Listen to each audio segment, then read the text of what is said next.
वो चाह नहीं रहा पर कोई जीव कट जाता है, इसे कहते हैं अनजाने का पाप। तो ये जो अनजाने का पाप है, ये स्वप्न आदि में नष्ट हो जाता है। जैसे स्वप्न में भयानक आपको पीड़ा दी जा रही, आप भयानक दर्द से युक्त हैं और जगह तो कुछ नहीं, वो अनजाने के पाप स्वप्न में भोग ले। लेकिन जानकर जो हमसे पाप हुए उनको फिर शरीर का दंड भोगना पड़ता है, फिर शारीरिक दंड से उसे भोगना पड़ता है। तो अनजाने में हमसे पाप तो जो होते हैं वो स्वप्न में सूक्ष्म शरीर के द्वारा भोग लिए जाते हैं, और जाने में जो पाप होते हैं वो स्थूल शरीर को भोगना पड़ता है। तो अनजानापन हम ऐसा नहीं कह सकते कि जो प्रगट में जानबूझकर पाप कर रहे हैं उन्हें अनजाना कह सकते हैं। अनजाना वही जिसे हमें पता नहीं है और अचानक घटना घट जाती है। हम गाड़ी से जा रहे हैं, कोई जानवर आया और लड़ करके मर गया, अब वो कंट्रोल गाड़ी करते करते वो मर गया, अब उस हमें पता थोड़ी था कि वो आ जाएगा, तो वो अनजाने का पाप है। लेकिन जानबूझकर गाय बैठी हुई है और हमने गाड़ी चढ़ा दी, ये जानबूझ करके पाप है। तो इसको आप देख लीजिए, अनजाने का पाप स्वप्न में नष्ट हो जाता है, और जानबूझकर जो पाप किया जाता है शारीरिक दंड के द्वारा फिर पवित्र। तो इस जीवन में ऐसा क्या करें कि आप जैसे महात्मा अगले जन्म में बन जाएं हम? भगवान का नाम जप करो, भगवान के नाम जप से है। पूर्व जन्म में हम कहीं ना कहीं भजन करने वाले ही थे, तभी हमें बचपन से भजन मार्ग में लगा दिया गया। 13 वर्ष की अवस्था थी, उसी अवस्था, उसके पहले भी हम चालीसा पढ़ते थे, छोटे थे, बच्चे थे तब छोटे चालीसा और भगवान में शुरू से हमें याद है। जब जितनी हमारी स्मृति है कि हमें बचपन से भगवान से अपनापन था, और एक भयानक पीड़ा थी कि मुझे भगवत प्राप्ति होनी चाहिए। तो पूर्व का भजन था, तभी तो ऐसा था। हमें किसी ने सिखाया नहीं है कि सत्संग मिला हो, सत्संग के बाद हमें ज्ञान हुआ हो, फिर हम बाबा जी बने हो, ऐसा नहीं। हमें आकर्षित किया गया है, मतलब पूर्व जन्म का भजन ही हमको भगवान के मार्ग में लगाया। तो अगर हम इस जन्म में भजन करें तो इसी जन्म में भगवत प्राप्ति हो जाएगी, अगर नहीं हुई तो अगले जन्म में फिर ऐसा अवसर मिल सकता है, ऐसा अवसर मिल सकता है। पर भजन करना पड़ेगा, भजन से ही ऐसा हो सकता है, भजन के बिना ऐसा नहीं। डॉक्टर अपेक्षा जी। राधे राधे। राधे राधे महाराज जी। महाराज जी, आप कह रहे हैं कि जैसे हमें मोक्ष की प्राप्ति करनी है और हम किसी भगवान की विग्रह से प्रीति कर लेते हैं या उनके प्रति राग उत्पन्न हो जाता है, तो फिर ये कहीं मोक्ष में बाधा तो नहीं बन पाएगा? अरे नहीं नहीं नहीं नहीं, भगवान से प्रेम कहीं बाधा पहुंचा सकता है? अरे मोक्ष प्राप्त ही भगवान की कृपा से होता है, बिना भगवान से प्रेम किए मोक्ष प्राप्त हो ही नहीं सकता है। वही भगवान गुरुदेव हैं।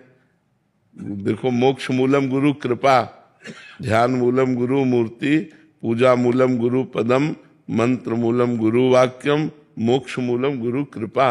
हरि कृपा ही तो मोक्ष प्रदान करती है। तो भगवान से प्रेम, भगवान के विग्रह से, नाम से प्रेम, धाम से प्रेम, यही तो मोक्ष प्रदान करता है। या शुद्ध ब्रह्म ज्ञान हो जाए तो मोक्ष प्राप्त हो, या हरि की कृपा से मोक्ष प्राप्त हो। अगर मोक्ष की अभिलाषा रखकर भगवान का भजन किया जाए तो भगवान मोक्ष प्रदान कर देते हैं। लेकिन जहाँ भगवान का भजन शुद्ध रूप से होता है तो प्रेम की अभिलाषा जग जाती है, मोक्ष की चाह मिट जाती है, और लगता है ऐसे सुंदर भगवान से प्रेम करें, ऐसे कृपालु भगवान से प्रेम करें। तो फिर हृदय प्रेम की तरह जब बढ़ता है तो फिर मोक्ष मार्ग बंद हो जाता है, और वो भगवान के दिव्य धाम में जाकर भगवान के साथ रहता है, भगवान की दिव्य लीलाओं में सम्मिलित हो जाता है। प्रांजल पांडे जी। राधे राधे महाराज जी।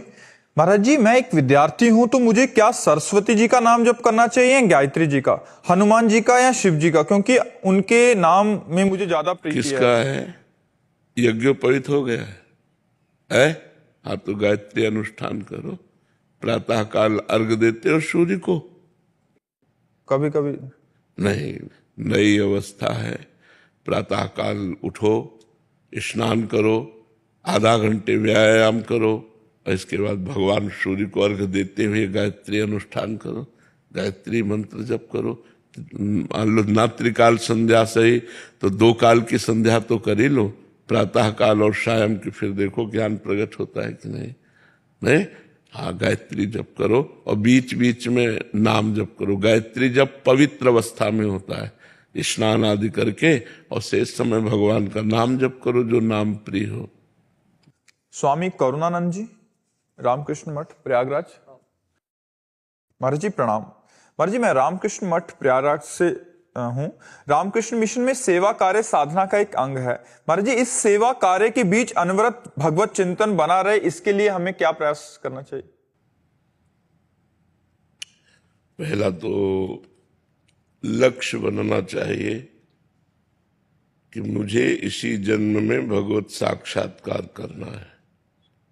जब लक्ष्य बन जाता है तो उसमें दृढ़ता होती है। दूसरा, हमारा आहार पवित्र होना चाहिए। तीसरा, हमारा विचार पवित्र होना चाहिए। चौथा, निरंतर नाम जप चलना चाहिए। पांचवा, किसी महापुरुष की वाणी का नित्य स्वाध्याय होना चाहिए। श्री रामकृष्ण परमहंस जी हैं या विवेकानंद जी हैं, इन्हीं की वाणी का नित्य स्वाध्याय होना चाहिए। विचार शुद्धि में ये ध्यान रखना है कि जैसे रामकृष्ण मिशन में सेवा मिशन है, तो इसमें मरीज आते रहते हैं, तो इनमें भगवत भावना मरीजों में करते हुए और उनकी जो सेवा अच्छे से अच्छे हो सके, दवा डॉक्टर आदि की सुविधा जुटाना और उनकी सेवा करवाना, और वो सब सेवा भगवान को समर्पित कर देना, और निरंतर नाम जपने का अभ्यास करना। यदि हम निरंतर नाम जप करेंगे तो हमारी वृत्ति भगवदाकार हो जाएगी। भगवत जैसे जैसे भजन बढ़ता है वैसे वैसे वैराग्य बढ़ता है। जैसे जैसे वैराग्य बढ़ता है वैसे वैसे शुद्ध ज्ञान होता है, और शुद्ध ज्ञान के द्वारा ही माया का नाश करके, अविद्या का नाश करके जीव आत्मबोध प्राप्त करता है। आत्मस्वरूप का बोध ही मोक्ष पद प्रदान करता है। तो हमारा लक्ष्य होना चाहिए भगवत प्राप्ति या मोक्ष। तब हमारे अंदर वो प्रबलता आती है भजन की, दृढ़ता आती है भजन की, जो हमारा लक्ष्य निश्चित हो जाए। तो ऐसे ही जब हमारा लक्ष्य भगवत प्राप्ति हो जाता है तो हमारा मन और इंद्रिय जो भोगों की तरफ जा रहे हैं, यही सबसे बड़ा विघ्न है। साधक का सबसे बड़ा विघ्न है इंद्रिय और मन का भोगों की तरफ जाना। अगर कहीं भोगों को भोगने लगा तब तो साधना ही नहीं रह गई। फिर किस बात का साधक? वो तो मनोरंजन कर रहा है माया में। जो इंद्रिय और मन को अपने अधीन करके शास्त्र सदगुरुदेव के बताए हुए साधना मार्ग में बहुत काल तक चलता है, वो सिद्धावस्था को प्राप्त हो पाता है। तो ये ध्यान रखें कि इंद्रिय और मन भोगों में न जाए, निरंतर नाम जप करें, महापुरुषों की वाणियों का स्वाध्याय करें, पवित्र आहार करें और पवित्र विचार रखें, तो सेवा करते हुए भी भगवत प्राप्ति हो जाएगी। समझ पा रहे हैं आप जी? आशुतोष विक्रम सिंह जी, लखनऊ से। राधा वल्लभ श्री हरिवंश। महाराज जी, महाराज जी, आप हमेशा भगवत प्राप्ति का उल्लेख करते हैं, तो महाराज जी कृपया करके बताएं कि भगवत प्राप्ति का असली अर्थ है क्या? आवागमन से मुक्त होकर के भगवान में लीन हो जाना या भगवान के समीप पहुंच जाना। जैसे अपना मृत्यु लोक है ना, इसमें बड़ा दुख है। ये जन्म मरण, लाभ हानि, सुख दुख, इसमें दुख ही दुख है। जो सुख भी है वो भी दुख रूप है।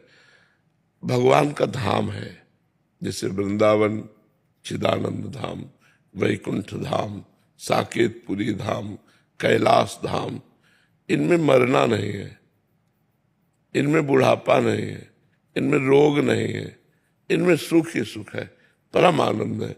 तो हम भजन करके ऐसे लोक में पहुंचे, ऐसे धाम में पहुंचे जहां ऐसा नाशवान शरीर न मिले, अविनाशी शरीर मिले, और दिव्य भगवान के नाम रूप लीला गुण का आनंद लेते हुए वहां जीवन हम अनंत काल तक व्यतीत करें। एक तो ये है साकार उपासना, और निराकार उपासना में भगवान में समा जाना, लीन हो जाना, मोक्ष हो जाना, अपना अस्तित्व मिट जाना, ये होता है। तो ये जरूरी है। अगर नहीं करते तो फिर बहुत कीट पतंगा, पशु पक्षी, 84 लाख योनियां हैं, इन योनियों में हमें जाना पड़ेगा। आज हमें कोई परेशानी तो हम डॉक्टर को दिखा सकते हैं, लेकिन पशु पक्षी योनियों में हम डॉक्टर को तो नहीं दिखा सकते। अच्छा, मरना निश्चित है, पता नहीं जवानी में मर जाए, और मर गए तो मनुष्य जीवन में कर क्या पाए। अगर नाम जप नहीं किया, अच्छे कर्म नहीं किए, तो फिर हमें 84 लाख योनियों में भटकना पड़ेगा। इसलिए हम सबसे प्रार्थना करते हैं, क्योंकि सब कोई भगवत प्राप्ति नहीं कर सकता। अधिकार है, कर सकता है, पर रुचि नहीं है। भोगों में इतनी रुचि हो गई है कि अगर भगवान भी चाहे तो वो उसको भोग दे दे, वो याचना करेगा, वो भगवान से नहीं मांगेगा कि आप मिल जाओ या मेरा मोक्ष हो जाए। ऐसे बहुत कम लोग होते हैं जो भगवान के मार्ग में चलकर भगवान को प्राप्त करना चाहते हैं। देखो कितने लोग एकांतिक में आए हो, आप विचार कीजिए। बहुत कम लोग होते हैं जो अच्छे मार्ग का अनुसरण करते हैं, और गंदे मार्ग का अनुसरण करने वाले लाखों लोग हैं। शराब की पार्टी हो, फिर देख लो आप कितने लोग एकत्रित होते हैं। कोई ऐसी पार्टी हो जिसमें गंदा खान पान, शराब हो, ये सब मनमानी मनोरंजन हो, देखो लाखों की भीड़ हो जाएगी। और भगवान का प्रवचन होना है तो वही आएंगे जिनके अच्छे विचार हैं, जो पवित्र भावना वाले हैं, जो अपना कल्याण चाहते हैं, अपना मंगल चाहते हैं। इसलिए संतों का कार्य है जीव के अंदर भगवत प्राप्ति की जागृति करना कि मुझे भगवान चाहिए, बुरे आचरणों का त्याग करवाकर अच्छे आचरणों में लगाना। इसीलिए हम दो काम ज्यादातर कहते हैं, नाम जप करो और पवित्र आचरण रखो और भगवत प्राप्ति का लक्ष्य बना लो। समझ रहे जी? ईशा जी लखनऊ से। राधे राधे राधे महाराज जी। महाराज जी, व्यतिरेक पद्धति के अनुसार ब्रह्म सत्यम जगन मिथ्या, तो फिर जगत में रहते हुए लोक व्यवहार सीख के अनुसार आचरण करना सीखना क्यों आवश्यक है?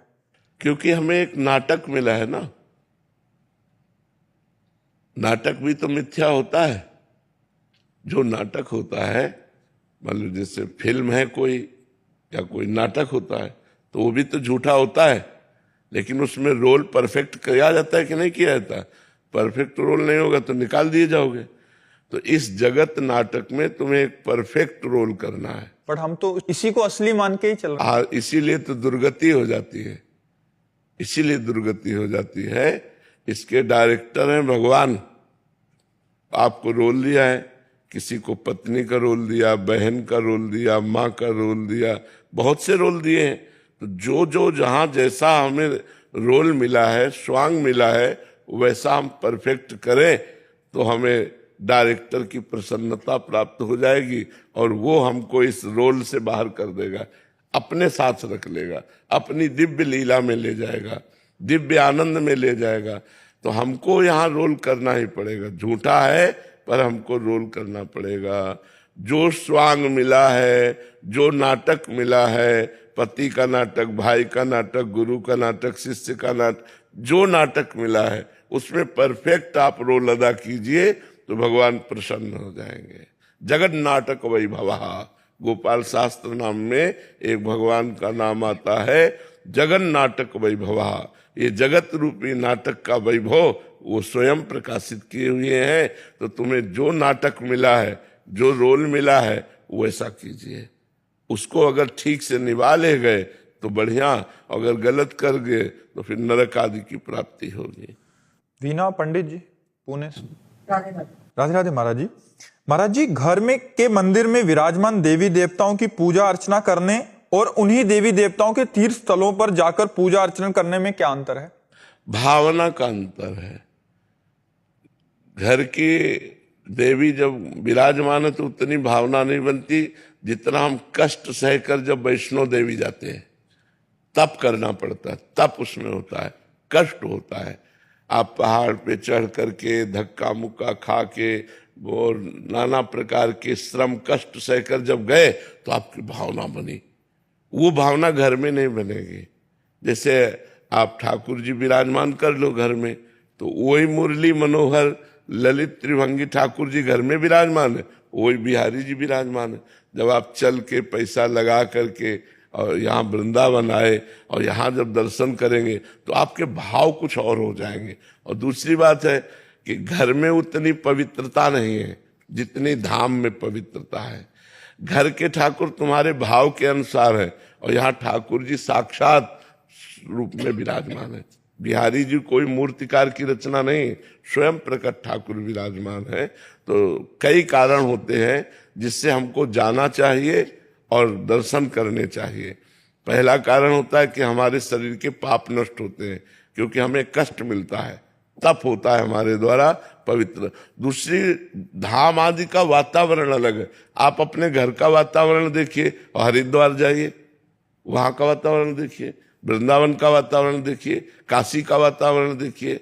जो भगवत धाम है, जो तीर्थ है, वहां का एक भागवतिकता आपको दिखाई देगी, एक दिव्यता दिखाई देगी, हृदय में एक उल्लास होगा। एक एक कदम चलने पर बड़े भीड़ है, धक्का लग रहा है, लेकिन आपके हृदय में आनंद है। और उचक करके एक झांकी हुई तो आपको लगा आज मैंने भगवान के दर्शन कर लिए, आज ठाकुर के दर्शन कर लिए। तो अति उत्तम है अपने घर के ठाकुर के भी दर्शन करे, सेवा करे, लेकिन अवसर मिले तो तीर्थों में भी जाए, उससे महान लाभ प्राप्त होता है।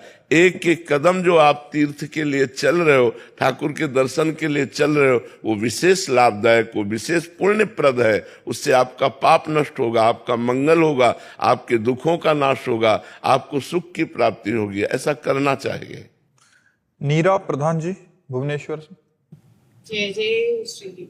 महाराज जी आपके चरणों में कोटि कोटि प्रणाम। महाराज जी आपके प्रवचन, सत्संग व एकांतिक सुनकर जीवन को एक अर्थ और एक उद्देश्य मिल गया है, आपका बहुत बहुत आभार। महाराज जी एक बात आपसे जानना चाहती हूँ कि वाणी का मौन ही काफी कठिन लगता है, अगर वो थोड़ा भी कर लूं तो मन का मौन कैसे संभव है? मतलब वाणी से तो चुप है, बट अंदर तो विचार चले जा रहे हैं महाराज जी, उसको रोकने के लिए। पहली अगर ब्रेक हमारी सही लग जाए ना, तो दूसरी सही लग जाएगी। वाणी का मौन अगर सही ढंग से हम निर्वाह कर पावे, वाणी का मौन का मतलब एकदम मूक हो जाना नहीं होता है। विचार पूर्वक बोलना भी मौन के अंतर्गत ही आता है। जैसे हम भगवत चर्चा कर रहे हैं, ये मौन से बढ़कर लाभदायक है। बोधयंता परस्परम कथयन्ति च माम नित्यम तुष्यन्ति च रमन्ति च। भगवान की रूप की, लीला की, भगवान की गुण महिमा की चर्चा हम कर रहे हैं वाणी के द्वारा, तो मौन से भी पवित्र है। हम किसी से बात कर रहे हैं, उसके हित की बात कर रहे हैं, मृदु बात कर रहे हैं, उसके हृदय को शीतलता पहुंच रही, ये वाणी से, मौन से भी बढ़ करके है। हम भगवान का नाम कीर्तन कर रहे हैं, नाम जप कर रहे हैं, सत्य बोल रहे हैं, ये सब जरूरी है। वाणी है तो बोलने के लिए है, तो हमें लगता है बोलना चाहिए। राधा राधा बोलो, भगवान नाम कीर्तन बोलो, भगवत चर्चा करो, अच्छा बोलो, तो इसकी सार्थकता है। अधिकतर मौन रहे, और जब बोले तो विचार पूर्वक बोले। और इससे धीरे धीरे क्या होगा कि जो हम बोलते हैं उसका प्रभाव हमारे मन पर पड़ता है। मन धीरे धीरे जब हमारा पवित्र होने लगेगा, तो पवित्र मन शांत और स्थिर होता है, अपवित्र मन चंचल और अशांत होता है। तो धीरे धीरे एक एक इंद्रिय अगर हमारी पवित्र होती जाए तो मन हमारा पवित्र हो जाएगा, क्योंकि इंद्रियों में ही मन आसक्त है। इंद्रियां विषयों में आसक्त है, और मन इंद्रियों में आसक्त है, और बुद्धि मन में। और जब उल्टा हो जाए, बुद्धि मन को अधीन कर ले, मन इंद्रियों को अधीन कर ले, तो साधना बन जाती है। अभी उल्टा है, विषय इंद्रियों को अधीन किए हुए, इंद्रिय मन को अधीन किए हुए, मन बुद्धि को अधीन किए हुए, इसलिए हमारा मन चंचल है। धीरे धीरे हम नाम जप करें, भगवान नाम कीर्तन करें, और भगवान से प्रार्थना करें। प्रार्थना से बहुत जल्दी लाभ होता है कि हे नाथ, अगर हम मन को रोकना चाहते तो और भागता है, आप कृपा करो, आप ऐसी कृपा कर दो कि आप में मन लग जाए। तो गोस्वामी तुलसीदास जी कह रहे हैं, हरिजू मेरो मन हठ न तजे। मैं तो प्रयास करता हूं, हठीला मन विषयों में भाग जाता है। हौ हार्यो कर जतन विविध विधि, अतिशय प्रबल अजय, तुलसीदास बस होए तबे, जब प्रभु पेरक बरजे, हरि जु मेरो मन हठ न तजे। हे हरि, हमने बहुत प्रयास करके देख लिया, मेरा मन शांत और अचल नहीं हो पा रहा, इसलिए अब आप कृपा करें। इसकी डोरी आपके हाथ में है, आप इसको रोक दें, आप इसकी चंचलता को नष्ट कर दें, ये शांत और स्थिर हो जाए, आप में लग जाए। तो वाणी के मौन से और भगवान की प्रार्थना से, नाम जप, नाम कीर्तन, भगवत लीला कथा श्रवण से हमारा मन धीरे धीरे शांत होने लगता है। अनिल कुमार जैन जी, उज्जैन से। राधा राधा। महाराज जी, शुभ और अशुभ कर्म फल भुगतने की अवधि का निर्धारण पूर्व जन्म में कैसे होता है कि कोई व्यक्ति अपने अच्छे बुरे कर्म कितने समय तक भुगतेगा? इसको केवल विधाता जानते हैं, दूसरा नहीं जानता। सुनो भरत भावी प्रबल, बिलख कहो मुनिनाथ, हानि लाभ जीवन मरण जस अपजस विधिहात। तो जो हमारा प्रारब्ध भोग है वो क्या क्या है, कितने समय में कैसा है, इसे पूरा विधाता जानता है।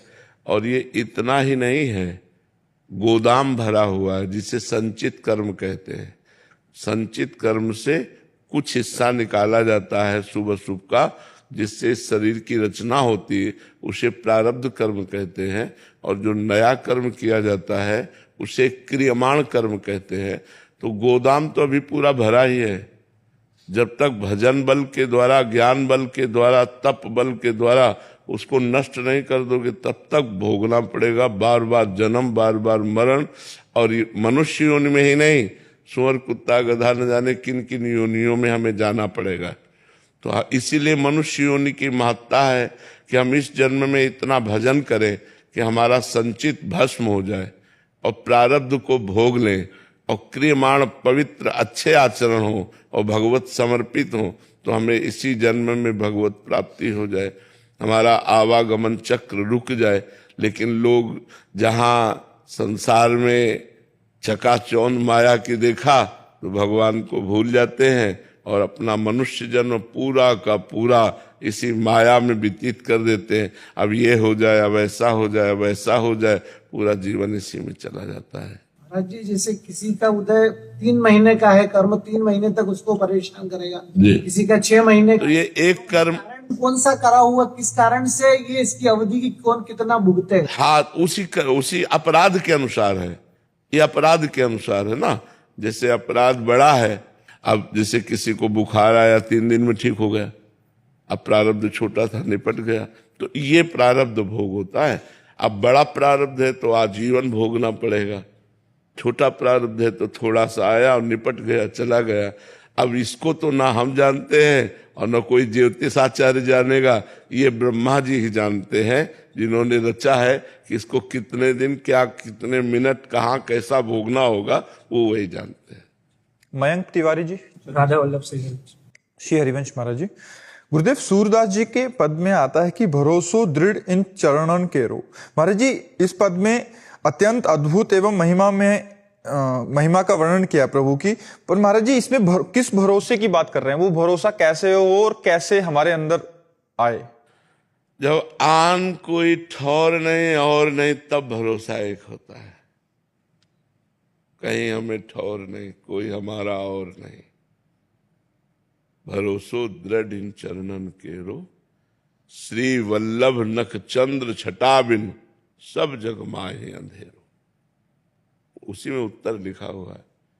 श्री वल्लभ माने वल्लभाचार्य जी के लिए वो कह रहे हैं, आचार्य गुरु के लिए कह रहे हैं, और श्री वल्लभ भगवान को भी कहते हैं। राधा वल्लभ, श्री वल्लभ। श्री वल्लभ वैसे वो आचार्य वल्लभाचार्य जी के लिए कह रहे हैं, गुरुदेव के लिए कह रहे हैं कि श्री वल्लभ नक चंद्र छटा बिन, सब जग माहे अंधेरो, भरोसो दृढ़ इन चरणन केरो। यह कलिकाल ऐसा मलिन है कि बोले इसमें और दूजा कोई साधन नहीं है जिससे हम मुक्त हो सके, माया से मुक्त हो सके। और सूरदास जी कहते हैं, सूर कहा द्विविध आंधरो, बिना मोल को छे।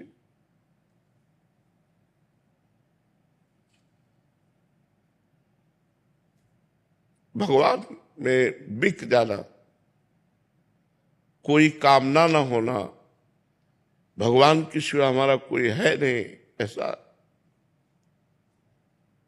इन महापुरुषों ने जो भगवान को प्यार किया वो हम लोग जान ही नहीं सकते, क्योंकि मायाकृत मलिन मन है और वो निरंतर देखो शब्द देखो, कह रहे सूरदास दुविधा धरो, बाहर से तो अंधा हो, अंदर से भी अंधा हो, मेरे तो और कोई साधन ही नहीं।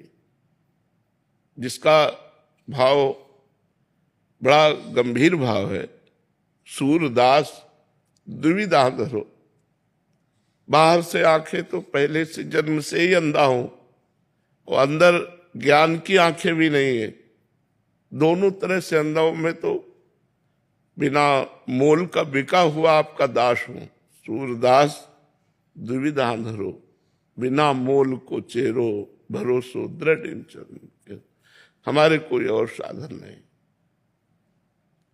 केवल आपके चरणों का भरोसा, हमारा कोई और नहीं प्रभु, केवल आपके सिवा और कोई नहीं। जब ये भाव होता है तो दृढ़ भरोसा भगवान, बस यही साधना का फल है, भगवान में दृढ़ भरोसा हो जाना। जैसे हमारे यहाँ हरिराम व्यास जी कह रहे हैं, काहू के बल भजन को, काहू के आचार, व्यास भरोसे कुंवर के, श्री जी के भरोसे, व्यास भरोसे कुंवर के, सोवत पांव पसार। अब हम तो लाडली के भरोसे होकर निश्चिंत हो रहे हैं। किसी को भजन का बल है, किसी को पवित्र जितेंद्रियता का, पवित्रता का बल है, हमें तो श्री लाडली जी के गोरे चरणारविंद का बल है। ये भक्ति की चरम अवस्था है, जब भगवान के सिवा कोई अपना नहीं होता, तो वो जो आनंद होता है उसका वर्णन वाणी के द्वारा नहीं होता। भरोसो दृढ़ इन चरणन के, जैसे गोस्वामी तुलसीदास जी कह रहे, एक भरोसो एक बल, एक आस विश्वास, एक राम घनश्याम हित। चातक तुलसीदास, जैसे चातक स्वाति के बूंद के सिवा और कोई जबान पर अपना पानी नहीं रख सकता, चाहे मर जाए, ऐसे ही अपने इष्ट के नाम, इष्ट के रूप, इष्ट के आश्रय में जो है उसका दृढ़ भरोसा हो जाता है। ये सिद्ध पुरुषों की बात है। भरोसा दृढ़ हो जाना मतलब सिद्ध हो गया, यही तो सब खास बात है। हमें प्रभु पर विश्वास नहीं है, प्रभु से भरोसा दृढ़ नहीं है। अगर दृढ़ भरोसा हो गया तो भगवान दास बन जाते हैं। देखो ना, जितने भरोसे वाले बड़े बड़े भक्त हुए, भगवान उनकी सेवकाई में लग गए, भगवान उनके सेवक बन गए। प्रेरित जी, राधे राधे महाराज जी। राधे राधे महाराज जी। महाराज जी, भगवान और देवी देवताओं का अलग अलग मान्यता मानी गई है, पर बचपन से ऐसा सुनते आए हैं कि देवताओं की भक्ति से सांसारिक सुख मिल सकते हैं, पर भगवान की भक्ति से असली आनंद की प्राप्ति होती है। पर मेरा मन एक देवी देवता के भक्ति में लगा हुआ है, ऐसे में क्या मुझे वो आनंद या उस मौज की प्राप्ति नहीं? उसी में भगवान की भावना कर लीजिए, क्योंकि कोई कण ऐसा नहीं जहां भगवान न हो। तो क्या देवी देवता में भगवान नहीं है क्या?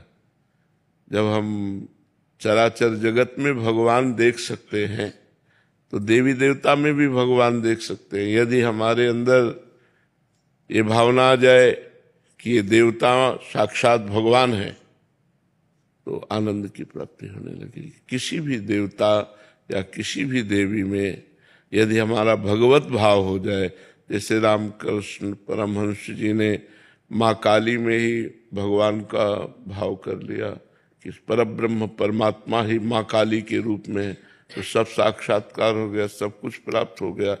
ऐसे ही यदि हम किसी भी देवता में भगवान का भाव कर लेते हैं, तो भगवान ही तो देवता बने हुए हैं। मूल में तो सबके भगवान ही विराजमान हैं, इसलिए वो भगवान। पर हमारी श्रद्धा भगवान में होनी चाहिए। जैसे हम सूर्य भगवान, चंद्र भगवान, इंद्र भगवान, हम भगवान में लाएं कि ये स्वयं भगवान इंद्र बने हुए हैं, स्वयं भगवान चंद्र बने हुए हैं, स्वयं भगवान सूर्य बने हुए हैं, स्वयं भगवान ही गणपति बने हुए हैं, स्वयं भगवान ही समस्त देवी देवताओं के रूप में। ऐसी हम भावना करें तो भगवत प्राप्ति हो जाएगी। महाराज जी, हमारे इसमें जैसे नाकोड़ा, भैरव, माणिभद्र, वीर, ऐसे देवी देवताओं को हम पूछते हैं, और तीर्थंकर उसे बताते हैं कि उनको पूजने से ही मोक्ष होता है। उनमें भगवान की भावना के बिना, तो फिर अगर देवी देवताओं को भगवान की भावना के बिना पूजोगे तो वो मोक्ष नहीं प्रदान कर सकते। मोक्ष प्रदान करने का अधिकार या परमानंद प्रदान करने का अधिकार सिर्फ भगवान श्री हरि और भगवान शंकर को है, दूसरे को नहीं है। श्री हरि और भगवान शंकर ही मोक्ष और परमानंद प्रदान कर सकते हैं, और समस्त जितने भी देवता आदि हैं ये एक सीमा तक आपको सुख दे सकते हैं, लौकिक, परमानंद नहीं। अगर उन्हीं में हम भगवान की भावना कर लें तो वो आपकी वृत्ति भगवान तक पहुंचा देंगे, जिससे परमानंद की प्राप्ति हो जाएगी। भगवान की प्राप्ति तो देखो एक भूत से हो गई तुलसीदास जी को। काशी में गंगा पार करके शौच जाते थे तो जो शौच का बचा हुआ पानी होता था ऐसे फेंक देते थे, और उस पेड़ पर एक प्रेत रहता था, और प्रेत अपवित्र पानी पीता है, तो कई दिन पीने के बाद वो तृप्त हुआ और प्रकट हो गया। तुलसीदास जी से कहा कि अब आप जो चाहो हमसे मांग लो। तो उन्होंने कहा आप कौन हो? उन्होंने कहा मैं प्रेत हूं। तो बोले मैंने तो आपकी आराधना की नहीं। तो उन्होंने कहा आराधना नहीं हुई, पर अनजाने में आराधना हो गई। आपने जो अपवित्र पानी फेंका उससे मेरी तृप्ति हो गई, अब आप बताओ क्या? तो उनका सियाराम के दर्शन करा दो। तो कहा इतनी सामर्थ्य नहीं, हमारी इतनी सामर्थ्य नहीं है कि मैं सियाराम के दर्शन करा दूं। उपाय बता सकता हूं, उपाय से पक्का सियाराम के दर्शन हो जाएंगे। तो उनका बताओ। तो बोले तुलसी घाट में जब रामचरित्र का गायन किया जाता है, भगवान की कथा होती है, तो उस समय महावीर परम महाभागवत बजरंगबली हनुमान जी महाराज आते हैं, उनके चरण पकड़ लो, वो सियाराम जी के दर्शन करा देंगे। तो उनका हम पहचानेंगे कैसे? बोले सबसे पहले आते हैं और सबसे बाद के जाते हैं, और मलिन वस्त्र होता है, वृद्ध स्वरूप होता है। तुलसीदास जी उस दिन गए तो जे ही कथा शुरू तो सबसे पहले आकर हनुमान जी महाराज बैठ गए, मलिन कपड़ा पहने ऐसे वृद्ध रूप में। तुलसीदास जी दृष्टि रखते रहे, और जब सब चले गए तो हम प्रणाम करके वो जो ही चले सो पीछे लगे तो भागे हो। तो तुलसी घाट से लेकर संकट मोचन जो काशी के हैं वहां तक हनुमान जी भागे, तुलसीदास जी जाके चरण पकड़ लिए। उनका क्या चाहते हो? तो उनका प्रभु इतने दिन हो गए भजन करते हुए, मैं अपने प्रभु को देखना चाहता हूं, कैसे हैं मेरे सियाराम जी। तो उनका यहाँ काशी में नहीं, चित्रकूट में चलो। तो फिर हनुमान जी की कृपा से श्री लक्ष्मण जी और श्री राम जी का साक्षात्कार चित्रकूट में श्री तुलसीदास जी को हुआ, पर मूल प्रेरक प्रेत हुआ। तो अगर हम श्रद्धा और भावना भगवान की करें तो जब प्रेत भगवत साक्षात्कार करा सकता है, कारण तो बनाना, तो ऐसे कोई भी देवी देवता हो वो हमें तत्काल भगवान से जोड़ करके हमारा काम बना देगा। तो हम ईमानदारी से, संपूर्ण भावना से, भगवत भावना से यदि सेवा करें तो कहीं भी सेवा करें वो भगवान को ही पहुंचती है, क्योंकि मूल में सबके भगवान विराजमान है। जी। जगन्नाथ अरोड़ा जी हरियाणा से। मेरे महाराज की श्री जी की जय। महाराज जी आपके चरणों में कोटि कोटि प्रणाम।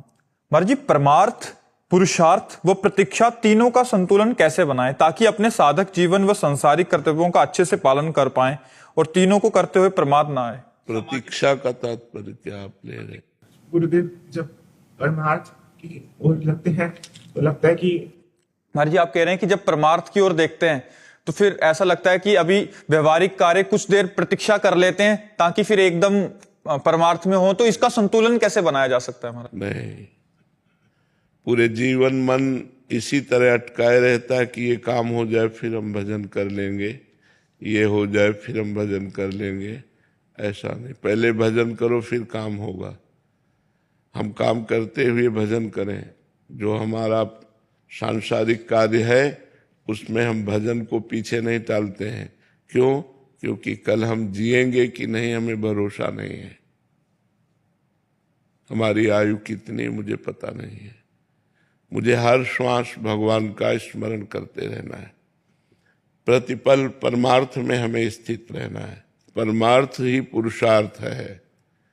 अगर परमार्थ नहीं तो और पुरुषार्थ किस काम का? परमार्थ ही पुरुषार्थ है, और परमार्थ पुरुषार्थ करते हुए भगवान के दर्शन की प्रतीक्षा, न कि किसी काम पूरी होने की प्रतीक्षा। नहीं, किसी काम पूरी होने, सब काम ठीक है, जैसे प्रभु रख रहे हैं वैसे बहुत बढ़िया रख रहे हैं। मनुष्य जीवन इन लाभों के लिए नहीं मिला। ये कोई लाभ है आप पूरे जीवन 50 अरब कमाए और मर गए, 5 रुपया साथ जाएगा क्या? तो लाभ कहाँ मिला? हानि तो हो गई। इतना बढ़िया मनुष्य जीवन और ले जाने लायक कुछ कमाया ही नहीं। जैसे सोचो किसी देश में आपको भेजा जाए और वहां आपको सब सुविधा दे दी जाए, मकान दे दिया गया, पत्नी दे दी गई, पुत्र हो गए, रुपया पैसा मान प्रतिष्ठा सब। अब वहां से अपने देश में लौटना है, लेकिन कुछ नहीं ला सकते वहां से। तो बोलो ऐसे देश में जाना पसंद करेगा कोई जहां से हम कुछ वापस नहीं ला सकते? अपने देश कुछ ला ही नहीं सकते, ऐसे देश में रहना कोई पसंद करेगा? वो यही देश है। शरीर भी छोड़ा दिया जाता है, शरीर भी हटा दिया जाता है, कुछ अपना होता नहीं है। तो जो अपना है वो है परमार्थ। तो हमें अपने पुरुषार्थ को परमार्थ में ही लगाना चाहिए और प्रतीक्षा करनी चाहिए परमार्थ के परिणाम की प्राप्ति की, ना कि सांसारिक भोगों की, ना कि सांसारिक लाभों की। ये तो अनमांगे आगे आवेगो जो पल लागे पल को, जैसे पल के बिना प्रयास के चलती रहती हैं, ऐसे ही प्रारब्ध भोग से सुख और दुख आता रहता है। जैसे कोई दुख नहीं चाहता फिर भी दुख आता है, ऐसे सुख ना चाहे तो भी सुख आ जाएगा। इसके लिए ज्यादा प्रयास ना करे, प्रयास करे भगवत प्राप्ति के लिए, प्रयास करे परमार्थ की पूर्ति के लिए, प्रतीक्षा करे भगवान के दर्शन की, प्रतीक्षा करे भगवान की कृपा की, प्रतीक्षा करे मोक्ष की, ना कि सांसारिक भोगों की। शशि कुमार जी, मैनपुरी। राधे राधे गुरुदेव भगवान। राधे राधे महाराज जी। गुरुदेव भगवान, कृपा और शरणागति में क्या अंतर है? एक ही बात है। कृपा से शरणागति होती है और शरणागति से कृपा का परिचय होता है। भगवान की कृपा से ही शरणागति होती है और शरणागति से ही कृपा का परिचय होता है। जब हम भगवान की शरण में होते हैं तो हमें पता होता है भगवान हमें कितना दुलार कर रहे हैं, भगवान हमें कितना प्यार कर रहे हैं, भगवान की हम पर कितनी कृपा है। तो कृपा से शरणागति और शरणागति से कृपा का अनुभव होता है। भगवान बड़े कृपालु हैं, ये बात शरणागति से ही अनुभव में आता है। कशिश जी, दिल्ली से। राधे राधे महाराज जी। गुरुदेव भगवान, भगवान, संतजन, संतवाणी, शास्त्र वचन पर साधक का विश्वास दिन प्रतिदिन बढ़ता जाए, इसके लिए साधक को क्या प्रयास? नाम जप करना चाहिए। नाम जप करने से हृदय पवित्र होता है, पवित्र हृदय में पवित्र श्रद्धा और दृढ़ विश्वास होता है। वो पवित्र श्रद्धा और दृढ़ विश्वास जब संत वाणी और शास्त्र में हो जाती है तो उसका परमार्थ पुष्ट होने लगता है, और परमार्थ पुष्ट होता है तो भगवत प्राप्ति हो जाती है। संत वाणी से ही भगवत प्राप्ति होती है। अगर संत वाणी और भगवत वाणी का श्रद्धा विश्वास पूर्वक सेवन न किया जाए तो फिर भगवत प्राप्ति हो ही नहीं सकती, क्योंकि यही मार्ग बताते हैं। जब मार्ग में नहीं चलेंगे तो भगवत प्राप्ति कैसे हो पाएगी? तो संत वाणी और शास्त्र पर प्रगाढ़ श्रद्धा और दृढ़ विश्वास होना ही भगवत प्राप्ति का लक्षण है कि भगवत प्राप्ति कर लेगा। भवानी शंकरो वंदे श्रद्धा विश्वास रूपिणो याभ्याम बिना न पश्यन्ति सिद्धा स्वांता स्थमीश्वरम। बिना श्रद्धा विश्वास के हृदय में विराजमान परमात्मा है, पर कहाँ अनुभव हो रहा है? तो हम संत और शास्त्र पर पूर्ण श्रद्धा और विश्वास कर पावे, इसके लिए हमें खूब नाम जप करना चाहिए। नाम जप करने से हृदय पवित्र हो जाता है। नीतीश पंडित जी, पुणे से। राधे राधे महाराज जी। महाराज जी, आत्मा मृत्यु के बाद क्या अनुभव करती है? अगला जन्म कैसे तय होता है? इस प्रक्रिया को तय करने वाली नियमावली क्या है महाराज जी?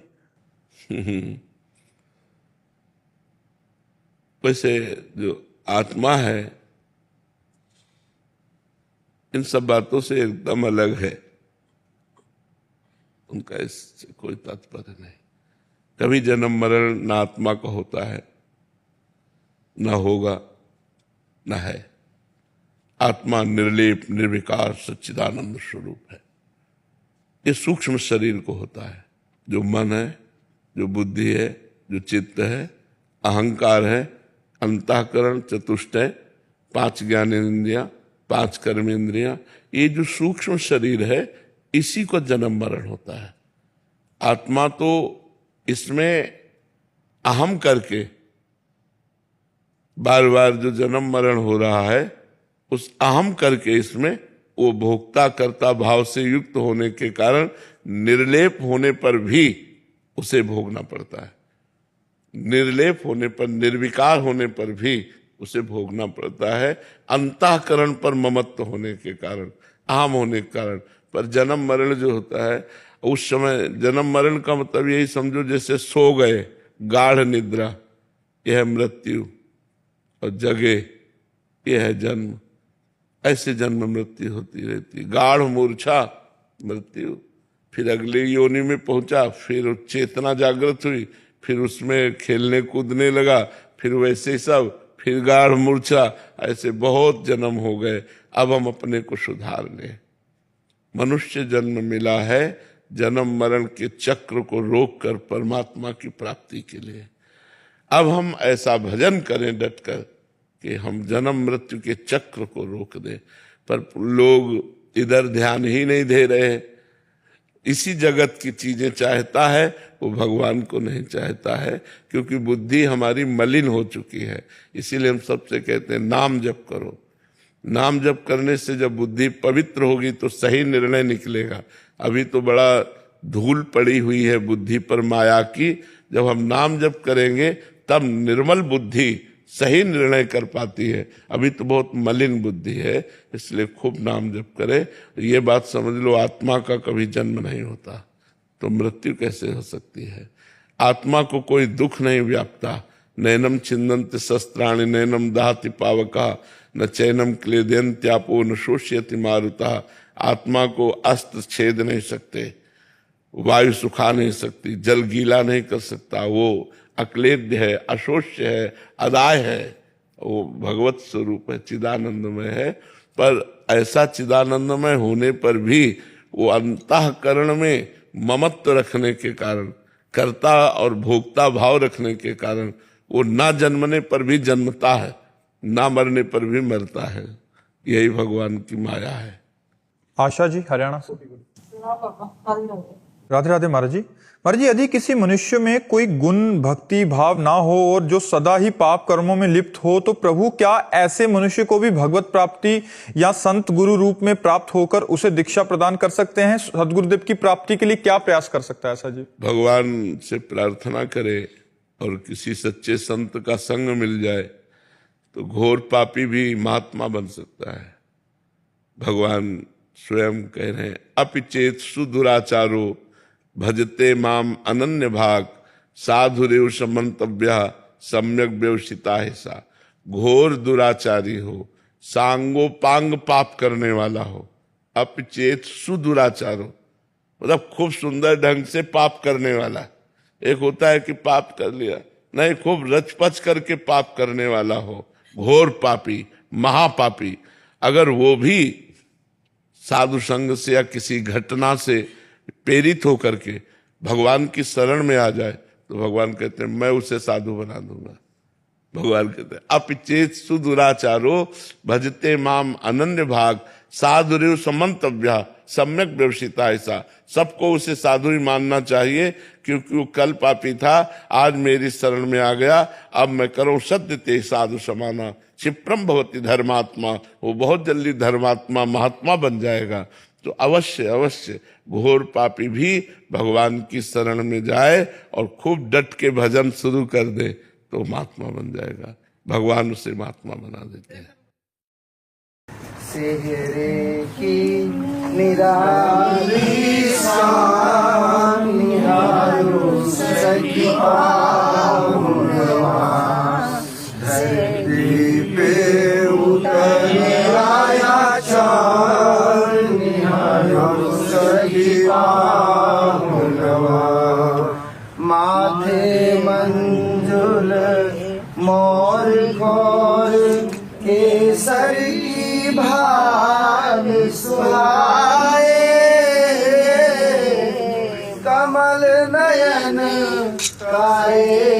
गजराए चितवन चित चुराए मकराकृत कुंडल का निहारो सखी पाहुनवा मानो धरती पे उतर आया चाँद निहारो सखी पाहुनवा बिना बुलाए संग गुरु के जनकपुरी में आए ना जाने कब नैनन के मग धीर में आए समाए बन गए सहला के बन गए सर्वस्व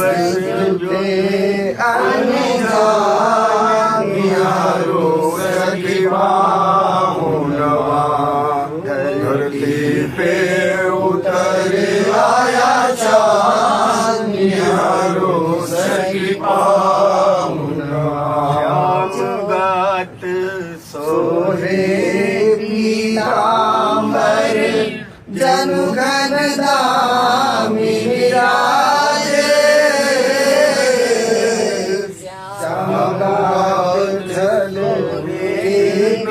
पीतांबर जनु घन दामी विराजे कमल नयन कारे कजराए चितवन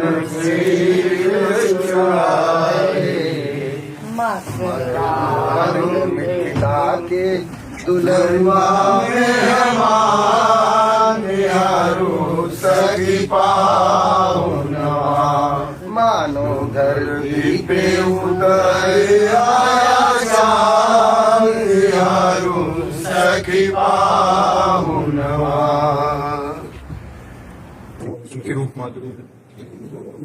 जब से आए हैं रघुवर सरकार मिथिला जब से आए हैं रघुवर सरकार मिथिला तब से उत्सव ही उत्सव लगातार मिथिला जाने कब क्या जरूरत पड़ जाएगी कब क्या जरूरत पड़ जाएगी खुला रहता है हरदम बाजार मिथिला खुला रहता है हरदम बाजार मिथिला किस चीज की भी होगी जरूरत ही है किसी चीज की भी होगी जरूरत ही है पूरा करने को हरदम तैयार मिथिला पूरा करने को हरदम तैयार मिथिला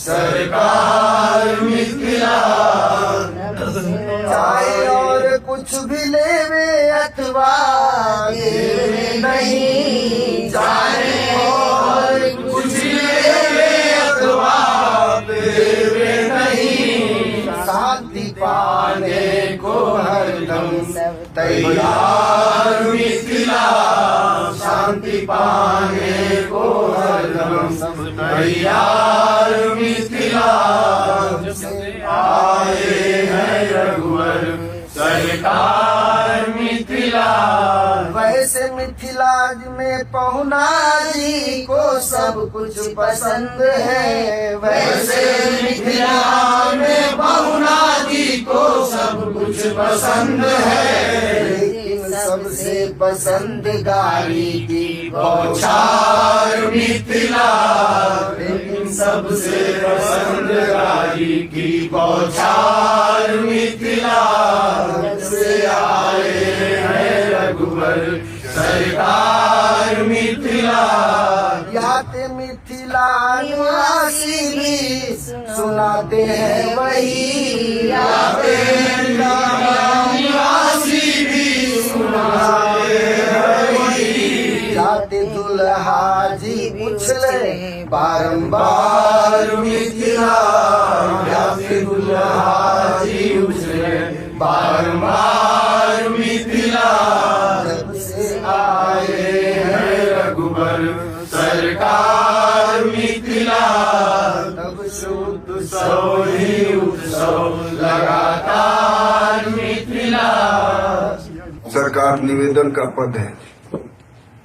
सुधि मेरी भी लेना गिरधारी, सुधि मेरी भी लेना गिरधारी, गिरधारी तुमने गणिका जामिल को तारा, गिरधारी तुमने गणिका जामिल को तारा। धन्नायौ सेना गिरधारी, धन्नायौ सेना गिरधारी, गिरधारी अपनी बगिया का कुछ भी बना लो, गिरधारी अपनी बगिया का कुछ भी बना लो। चाहे तोता या मैना गिरधारी, चाहे तोता या मैना गिरधारी। सुधि मेरी भी लेना गिरधारी, सुधि मेरी भी लेना गिरधारी, गिरधारी हम नारायण गुण गायक, गिरधारी हम नारायण गुण गायक। नहीं तुझ बीनु चैना गिरधारी, नहीं तुझ बिनु चैना गिरधारी, गिरधारी जाने श्रवणी में कब तक पड़ेंगे, गिरधारी जाने श्रवण में कब तक पड़ेंगे। तेरे अमृत से बहना गिरधारी, तेरे अमृत से बहना गिरधारी। सुधि मेरी भी लेना गिरधारी, सुधि मेरी भी लेना गिरधारी।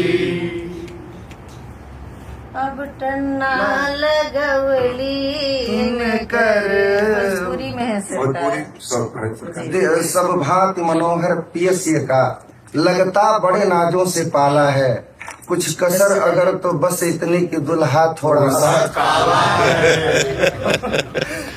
अब टन्ना लगवली करो बहिया है, और चले के नाम हसवली रही के फुहरिया है, कौशल के नाम हसवली। अब तन बिना दुल्हा बाबू रही गई ले करिया है, भादो के अमावस्या के रात जस अंधरिया है, भादो के अमावस्या के ऐसन मान करे दिहती समदिन के गरिया है, ऐसन मान करे दिहती समदिन के गरिया है। लहंगा उतारी उनकर पारी देती फरिया है, लहंगा उतारी उनकर पारी देती फरिया है। देहती पहिराए उनके छोटी घघरिया है।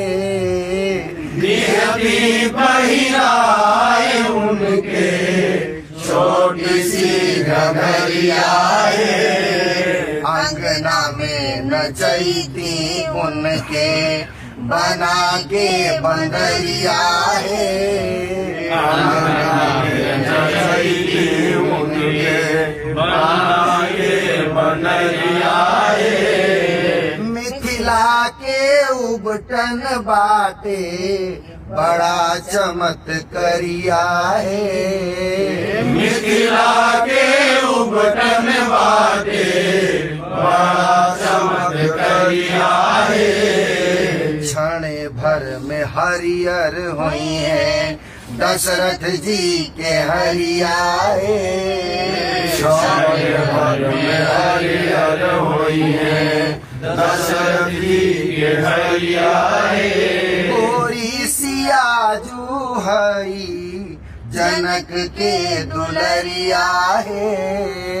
गोरी सियाजू हई जनक के दुलरिया है। दुल्हा के गौर बनई है बैठते कगरिया है। दुल्हा के गौर बनई है बैठते कगरिया है। ऊपर से उनके चेला बनवले बाबा जी बक्सरिया है। उनके चेला बनवले बाबा जी बक्सरिया है। पहले से पक्का गुरु पाहुन भितरिया है। पहले से पक्का गुरु पाहुन भितरिया है। नेह निधि नारायण सुन सुन के मस्करिया है। नेह निधि नारायण सुन सुन मस्करिया है। मंद मंद मुस्के कई के तिरछी नजरिया है। मंद मंद मुस्के कई के तिरछी नजरिया है। श्री दुल्हा सरकार की जय। आप सभी पूज्य बाबा सरकार की जय। नीति पांडे जी वाराणसी से। राधे राधे महाराज जी। महाराज जी, जैसे भक्त भगवान को पुकारता है, क्या भगवान भी कभी भक्त को पुकारते हैं?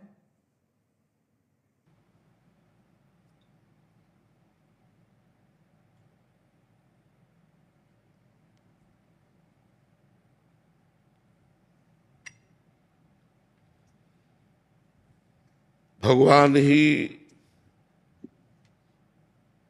भक्ति की पुकार बनते हैं।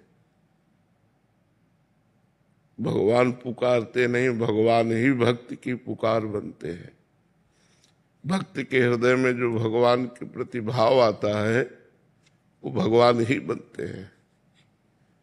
भक्त प्यार क्या कर सकता है? भगवान का प्यार ही भक्त का प्यार बनता है।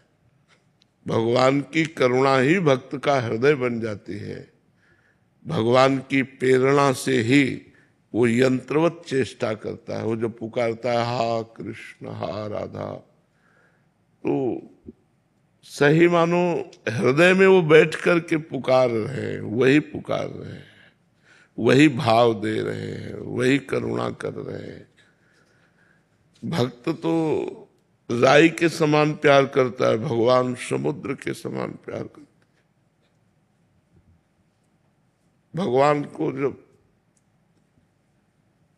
कोई अपना मान लेता है तब ये परिचय जान पाता है, नहीं तो माया का ऐसा मलिन प्रभाव है कि शरीर संबंधी रिश्ते नाते ये सब प्रिय लगते हैं और भगवान पराये लगते हैं।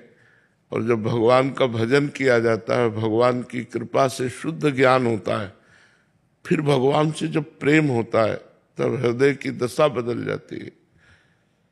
वो भगवान ही उसके अंदर पुकार बनते हैं। आप एक बार कृष्ण बोलेंगे, वो 1000 बार आपका चिंतन करेंगे। उनके जैसा प्रेमी है कौन? प्रीति की रीति रंगीलो ही जाने। आप विचार करके देखो, भक्तों के चरण चाप रहे। क्या अनंत ब्रह्मांडों के ईश्वर के पास इतनी शक्तियां हैं, इतना पावर है, वो किसी एक पार्षद को बोल सकते हैं जाकर के कि देखो मेरा भक्त कष्ट में है, उसका सहयोग करो। लेकिन नहीं, स्वयं अपने हाथ से माधोदास बाबा की लंगोटी धो रहे हैं, स्वयं अर्जुन का रथ हाँक रहे हैं। तो भगवान की करुणा और भगवान के प्यार को तो केवल भक्त हृदय ही जानता है। तो भगवान ही भक्त के हृदय की पुकार बनते हैं और उसी पुकार में भगवान का साक्षात्कार होता है। अब इस बात को समझना, भगवान ही भक्त के हृदय की पुकार बनते हैं। वो करुणा, वो आर्त भाव भगवान ही देते हैं और उसी पुकार में भगवान का साक्षात्कार होता है। तो भक्त और भगवान अभिन्न है। तस्मित् जने भेदा अभावात्, भगवान और भक्त के बीच में भेद नहीं रहता। अगर बोल रहा है राधा, तो श्री जी उसके हृदय में ही बैठे उसे प्यार कर रहे हैं, उसके हृदय में ही बैठे उसे दुलार कर रहे हैं। बाहर भीतर चारों तरफ वो अपने भगवान का सानिध्य अनुभव करता है। कोई प्रेम करके तो देखे, पर हमारा प्रेम बिखर गया है, संसार में बिखर गया, भोगों में बिखर गया, व्यक्तियों में बिखर गया, शरीरों में बिखर गया। अगर यही प्रेम समेट कर भगवान में हो जाए, मेरे तो गिरधर गोपाल दूसरों न कोई, तो अभी समझ में आवे कि भक्ति की पुकार ही नहीं रह जाती, भगवान ही उसकी पुकार बन जाते हैं। भक्त तो भगवान में लीन हो रहा है, तन्मय हो रहा है। अब भगवान जैसा उससे नचा रहे हैं वैसा वो नाच रहा है। वो पुकारवा रहे हैं तो पुकार रहा है, रुला रहे हैं तो रो रहा है, हंसा रहे तो हंस रहा है, खिला रहे तो खा रहा है, बुला रहे तो बोल रहा है, चला रहे तो चल रहा है। वो स्वयं में कुछ नहीं होता, स्वयं तो भगवान में लीन हो गया, भगवान में तन्मय हो गया। अब इस स्थिति को वही समझ सकता है जिसकी स्थिति है, अन्यथा केवल बातों से ये अनुभव में नहीं आ सकती, इस समझ में नहीं आ सकती। तो भगवान ही भक्ति की पुकार बनते हैं और भगवान ही उसको संपूर्ण रूप से चलाते हैं। भक्त का अहम तो भगवान में लीन हो जाता है, इसलिए भक्त केवल कहने मात्र को रहता है, वहां स्वयं भगवान का शासन रहता है, वहां स्वयं भगवान विराजमान रहते हैं।